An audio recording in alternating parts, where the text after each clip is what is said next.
Hi, and welcome to the Home Video Emporium.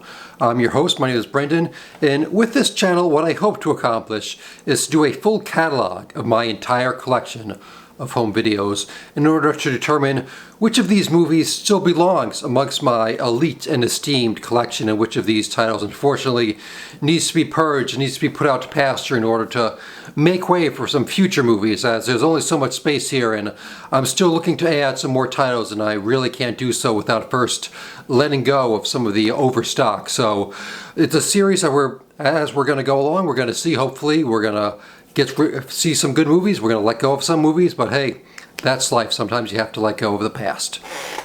Today's episode, we are reviewing Jacques Audiard's 2012 movie Rust and Bone, starring Marion Cotillard and Matthias Schubertz. I practiced how I was going to say that guy's name, but I think I screwed up. Matthias Schoenaerts. I think Matthias Schoenaerts. I apologize for the mispronunciation there. So this one, if you've been following the channel, obviously you know I both watched A Prophet and I bought the Blu-ray, so obviously I was already a fan of Audiard. But I think what really drew me more to this one was the two stars. Cotillard, who I was a big fan of at that time, watched a bunch of her stuff. She was obviously a tremendous actress. Whatever, the Batman thing and Inception, But hey, whatever, it was her attempt to kind of break out and be a big star of the United States. She was even good in that awful movie Nine, where not even Daniel Day-Lewis came out looking good in that one. And also Schoenaerts, who was in Bullhead around the same time. And again, that really put him on the mark for me and made me want to watch whatever he was going to do next. His intensity, the scene at the end where he was going to, beat that guy's head in, but he's so intense. He's just looking right at the guy. I was really on board with him after that. So I saw this movie at the Angelica Sunshine Theater in New York City on Houston Street, a theater which sadly is no longer there. And later I would get the Blu-ray. I believe, I may be wrong on this one, I believe this was an FYE in the Newport Mall in Jersey City. I could be wrong, but I'm fairly certain that's where I picked up the Blu-ray. So what drew me to this movie, what impressed me about it so much that I would want to add it to my home video collection, a lot of it similar to A Prophet. You have two central performances, both of which are very strong. Especially, I'm just going to call the character Ali the male lead so I don't mispronounce his last name again.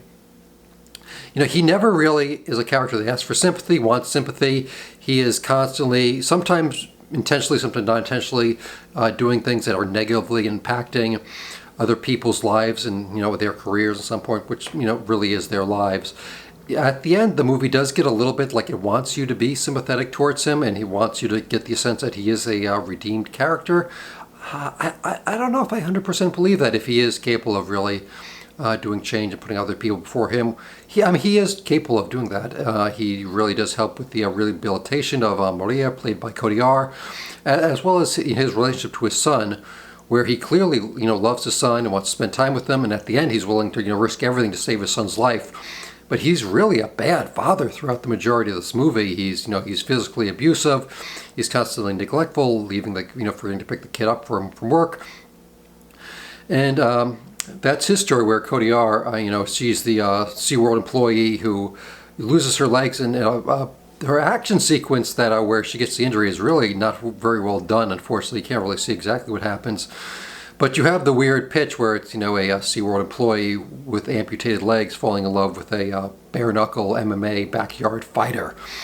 And, their relationship, as weird as it is, does work. I like watching her reactions to him fighting. She's in the car a lot because they don't want her outside, and it's just her reactions are really worrying me over. And when there's a scene later where he's losing his fight, and she actually comes out of the van, and she's not cheering him on like let's go, but just her spirit really gets him up and going. And it's not it is a romantic relationship. You're never really sure should they be together, should they not be together. He's not very much into commitment. She kind of seems like she wants to be. And okay, we're moving on. One of the things I did just notice on this rewatch, I've only watched this a few times, but my Blu-ray unfortunately is not, I guess, not in the great condition. There was some skipping. It skipped over the part where she gets the tattoos on her legs, the à gauche and à droite, which, that's one of the big moments of this movie, and unfortunately, my Blu-ray just did not play that correctly, which really, really sucked. There is a very good moment where she's, rehabilitating to the Katy Perry song that she used to play with, that they really, that she used to play in the orca displays at her SeaWorld, which her just doing the hand gestures, it's a powerful scene, just watching the expression on her face change as it's going along. They also played a club scene that played the same, I think it's called It Follows, the same song from Blue is the Warmest Color, which came out around the same time. I guess that was a big song in France. On the Blu-ray, you get some behind-the-scenes stuff. You get some special features of how they did the amputation for her, which, by this time it wasn't anything all that spectacular. They'd put some makeup on her kneecaps to make it look like they were missing, and then they put some green stockings on her and just kind of chroma keyed them out. They showed how they did some of the rehearsals for the kind of MMA backyard fighting, which I think actually came out good. It was, the hits look really stiff. They look like they're connecting. It's really sloppy. They're not trying to make them do anything, special and spectacular. So I think the fight scenes work. The movie, I would definitely recommend you checking out the movie. You get two great performances that are really connected in a really weird way. It's a bizarre story with, the amputated Tay falling in love with the backyard MMA fighter. That shouldn't work, but it does. Would you want to purchase this Blu-ray? And more importantly, does it still belong in my collection? I'm not 100% sure, especially with the skipping. I'm not going to lie. But, if you haven't seen it, definitely check this out. We're going to revisit all these in a little bit later. We're going to see if this is one of the ones that gets purged or not. We're looking to get rid of at least 30 to 50 titles. Will this be one of them? I don't know. I'm on the fence. But that's why you have to stay tuned. And if you have any ideas, I am still looking to do ideas of little mini marathons just to kind of break up the structure I have so far. So if any of you ever get any ideas, let me know. So that's going to wrap us up. So until next time, be kind and rewind to each other. And it's not a true home without home video. Thank you. Good night.